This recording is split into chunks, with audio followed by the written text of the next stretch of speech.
Sejam todos muito bem-vindos ao episódio especial de Halloween do Insônia Podcast. Por sugestão de nosso ouvinte Júlio Matheus Figueiredo, para este especial teremos uma história clássica, escrita por H.P. Lovecraft, chamada A Fera na Caverna.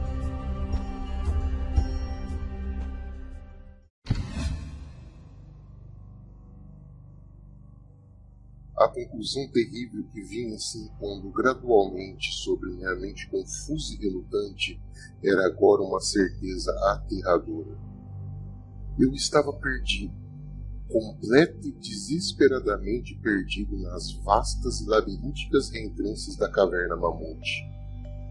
A situação se apresentava de tal forma que, por mais que forçasse a visão, em nenhuma direção era possível distinguir qualquer objeto capaz de servir como um ponto de referência que me colocasse no caminho da rua, que eu nunca mais contemplaria a luz abençoada do dia, nem correria os olhos pelos montes e vales aprazíveis do belo mundo exterior. Minha razão não podia mais alimentar a menor descrença. A esperança havia partido. Entretanto, doutrinado como fui por uma vida de estudos filosóficos, não deixei de sentir uma grande satisfação com a minha conduta desapaixonada, pois apesar de ter lido frequentemente sobre os frenesis desvairados a que as pessoas vítimas de situações similares se entregam, não senti nada disso e fiquei calmo tão logo percebi claramente que havia perdido o senso de orientação. Tampouco o pensamento de que provavelmente teria me afastado além dos limites máximos de uma busca comum fez com que abandonasse minha postura sequer por um instante. Se devo morrer, refleti, essa caverna terrível e majestosa será tão bem-vinda como uma sepultura quanto a que qualquer cemitério de igreja poderia me proporcionar, uma ideia que trazia consigo mais tranquilidade do que desespero. A fome seria meu destino final, disso eu tinha certeza. Alguns, eu sabia, tinham enlouquecido numa circunstância como essa, mas eu sentia que aquele não seria o meu fim.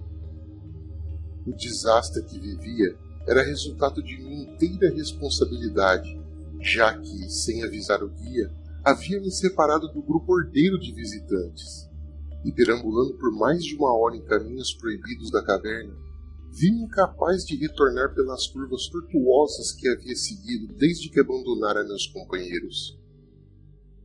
A tocha já começava a apagar-se.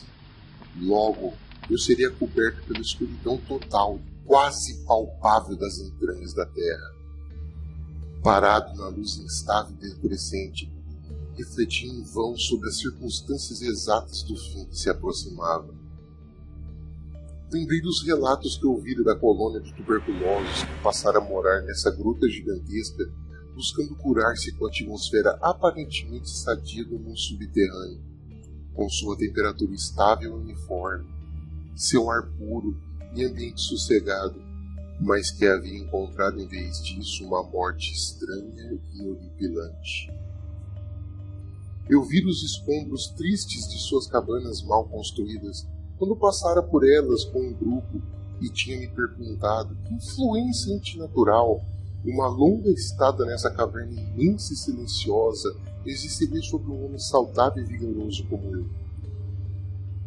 Pois chegara a oportunidade de tirar essa dúvida, afirmei severamente, desde que a falta de alimento não acarretasse uma partida muito rápida dessa vida. Quando os últimos raios intermitentes da tocha desapareceram aos poucos até a obscuridade, decidi que não deixaria uma pedra sem revirá-la e nenhum meio possível de saída seria negligenciado.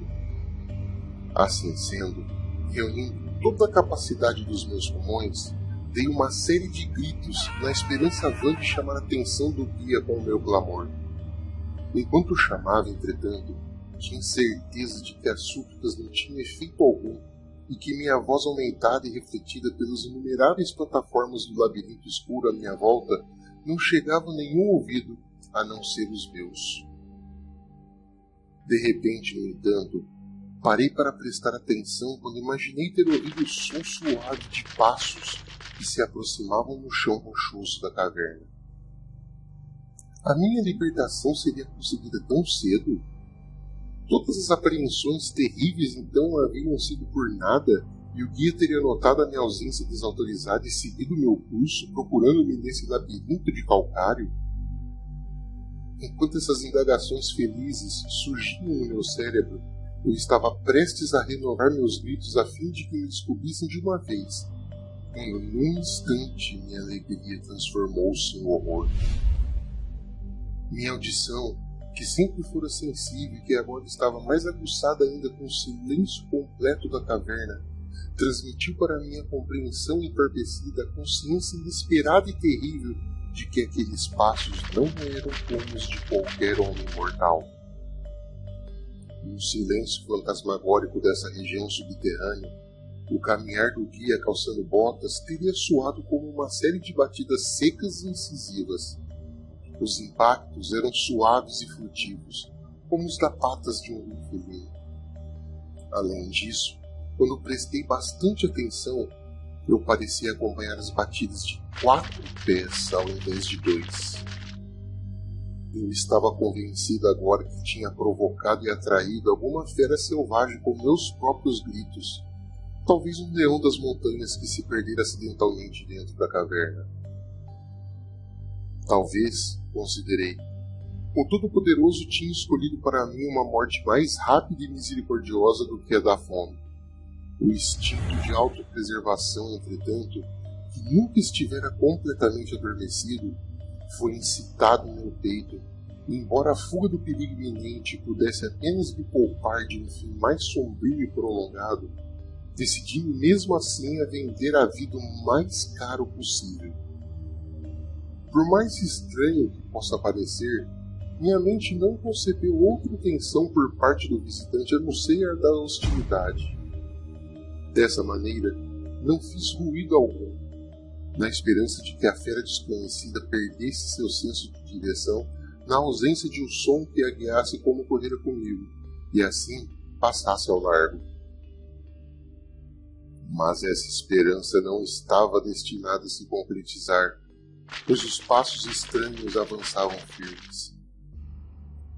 Tendo evidentemente sentido o meu cheiro, o animal poderia sem dúvida segui-lo a uma grande distância, algo factível numa atmosfera como de uma caverna tão absolutamente livre de todas as influências que pudessem distraí-lo. Vendo, portanto, que eu tinha de estar armado para defender-me contra um ataque sinistro e oculto no escuro, tateei em meu redor em busca de fragmentos maiores de rochas que estavam espalhados por todas as partes do chão da caverna, e pegando um em cada mão para usá-las naquele momento, esperei com resignação pelo resultado inevitável. Enquanto isso, o ruído de ombro das patas se aproximava. O comportamento da criatura era certamente muito estranho. A maior parte do tempo, os passos pareciam ser de um quadrúpede, caminhando singularmente sem um ruído uníssono entre as patas traseiras e dianteiras. Entretanto, em intervalos breves e esporádicos, eu imaginava que apenas 2 patas estavam envolvidas no processo de locomoção. Fiquei a me perguntar que espécie de animal iria confrontar-me. Ele deveria ser alguma fera azarada que pagara por sua curiosidade de investigar uma das entradas da gruta temível com um confinamento perpétuo nessas reentrâncias intermináveis.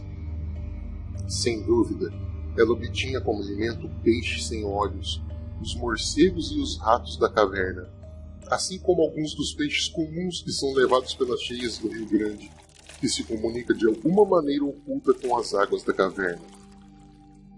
Eu ocupava minha vigília terrível com conjecturas grotescas sobre quais alterações a vida na caverna havia provocado na estrutura física da fera, lembrando das aparências pavorosas atribuídas pela tradição local aos tuberculosos que tinham morrido após uma longa permanência nela. Então, lembrei subitamente que, mesmo tendo sucesso em abater meu antagonista, eu nunca contemplaria sua forma, pois minha tocha muito apagara e eu estava completamente desprovido de fósforos. A tensão no meu cérebro agora era espantosa. Minha fantasia desordenada evocava formas hediondas e temíveis na escuridão sinistra que me envolvia e que na realidade parecia fazer pressão sobre meu corpo. Então, os passos medonhos começaram a se aproximar cada vez mais. Achei que deixaria escapar um grito estridente, mas mesmo que fosse suficientemente indeciso para tentar algo do gênero, minha voz mal responderia, pois estava petrificado e preso ao chão. Eu duvidava se o braço direito me deixaria arremessar um projeto quando chegasse o momento crucial. Nesse instante, o pat irregular dos passos se aproximava e agora estava muito próximo. Eu poderia ouvir a respiração cansada do animal e, aterrorizado como estava, percebi que ele tinha de vir de alguma distância considerável, já que estava similarmente fatigado. De repente, o feitiço foi quebrado. A mão direita, guiada pela minha audição sempre confiável, jogou com força total a pedra afiada de calcário na direção do ponto no escuro de onde emanava a respiração e os passos. E para meu deleite narrativo, quase acertou o alvo, pois ouvi a criatura pulando e pousando um pouco distante, onde pareceu fazer uma pausa. Tendo reajustado a mira, lancei o segundo projétil, e dessa vez mais eficazmente, pois ouvi tomado de alegria quando a criatura desabou no que parecia ser um colapso completo e evidentemente permaneceu imóvel no chão. Quase dominado pelo alívio enorme que sentia, cambaleei de costas até a parede, mas a respiração dela continuava em inspirações e expirações pesadas e ofegantes. Então percebi que só a tinha ferido. E agora todo o desejo de examinar a criatura passara. Por fim, algo associado a um medo infundado e supersticioso entrou em meu cérebro, e não me aproximei do corpo, tampouco continuei a jogar pedras nele a fim de completar o extermínio da sua vida. Em vez disso, corri o mais rápido que pude na direção de onde viera, ou na direção mais próxima disso que consegui estimar na condição enlouquecida que me encontrava. Subitamente ouvi um barulho, ou melhor, uma sequência regular de barulhos. No instante seguinte, tinham se limitado a uma série de estalos secos e metálicos. Dessa vez não havia dúvida. Era o guia. E então eu chamei, gritei, berrei e até guinchei de alegria quando contemplei nos arcos em abóbora da caverna o brilho débil e bruxuleante que eu sabia ser a luz refletida de uma tocha que se aproximava. Corri para encontrar o clarão, e antes que pudesse compreender o que realmente tinha ocorrido, já estava deitado no chão aos pés do guia, abraçado nas suas botas e tagarelando inarticuladamente do jeito mais idiota e sem sentido, despejando minha história terrível e ao mesmo tempo cobrindo com declarações de gratidão, apesar de orgulhar-me de minha reserva. Por fim, acordei para algo próximo de minha consciência normal. O guia havia observado a minha ausência com a chegada do grupo na entrada da caverna e, a partir do seu próprio sentido intuitivo de direção, passara a investigar minuciosamente os desvios logo à frente de onde ele havia falado comigo pela última vez, localizando meu paradeiro após uma busca de em torno de 4 horas. Assim que eu ouvi esse relato, senti-me encorajado com a luz e a companhia e comecei a refletir sobre a estranha fera que tinha ferido bem próximo dali no escuro. Sugeri que verificássemos, com a ajuda das tochas, que tipo de criatura fora minha vítima. Então voltei sobre meus passos, dessa vez com a coragem nascida da companhia, para a cena de minha experiência terrível. Logo, divisamos um objeto branco sobre o chão, um objeto mais branco do que o próprio calcário reluzente. Avançando com cuidado, soltamos uma exclamação simultânea de espanto, pois de todos os monstros esquisitos que qualquer um de nós vira em vida, este possuía um grau incomparável de estranheza. Parecia ser um macaco antropóide de grandes proporções, fugido talvez de algum show de feras itinerante. Seu cabelo era branco como a neve, algo sem dúvida devido à ação descorante de uma longa estadia no breu do confinamento de uma caverna. Mas era também surpreendentemente magro, em grande parte sem pelos, a não ser na cabeça, onde era de um comprimento e profusão que caía sobre os ombros como uma abundância considerável. O rosto estava voltado para o outro lado, visto que a criatura deitava quase diretamente sobre ele. A curva dos membros era bastante singular, o que explicava, entretanto, a alternação no seu uso que eu observara antes, e através da qual a fera usava algumas vezes todas as 4 patas para progredir e em outras ocasiões apenas 2. Das pontas dos dedos das patas estendiam-se longas garras como as de uma ratazana. As patas não eram preensas, fato que atribuía a longa permanência na caverna, que, como havia mencionado antes, parecia evidente pela brancura impregnada e quase fantasmagórica tão característica de sua anatomia. Ele parecia não ter rabo. A respiração agora tornara-se bastante fraca, e o guia puxou a pistola com a intenção evidente de eliminar a criatura, quando um som repentino emitido por ela fez com que a arma caísse no chão sem ser usada. O som era de uma natureza difícil de se descrever.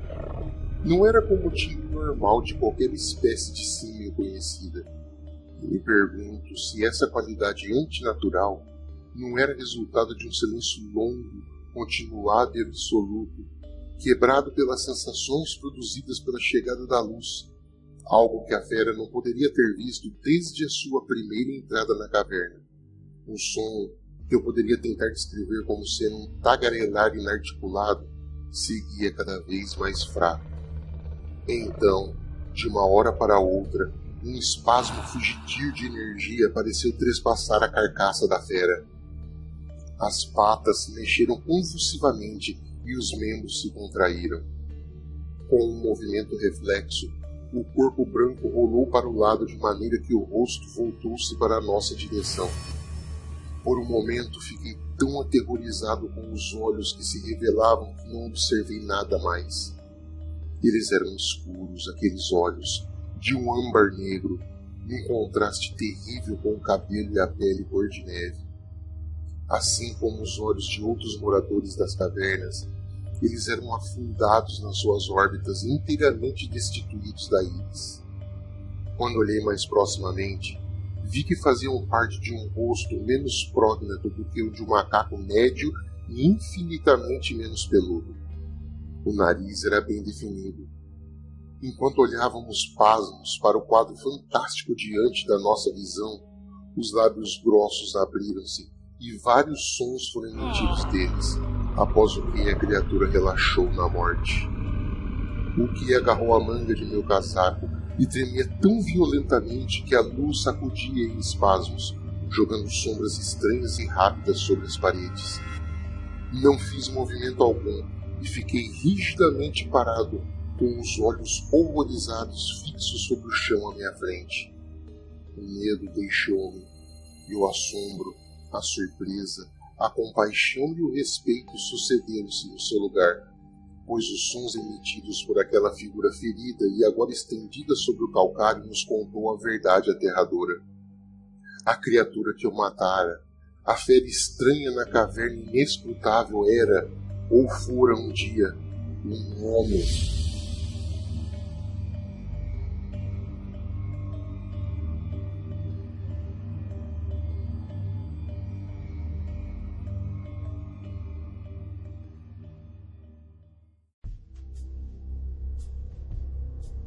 E assim concluímos este especial de Halloween do Insônia Podcast. Tenham todos uma boa noite de sono.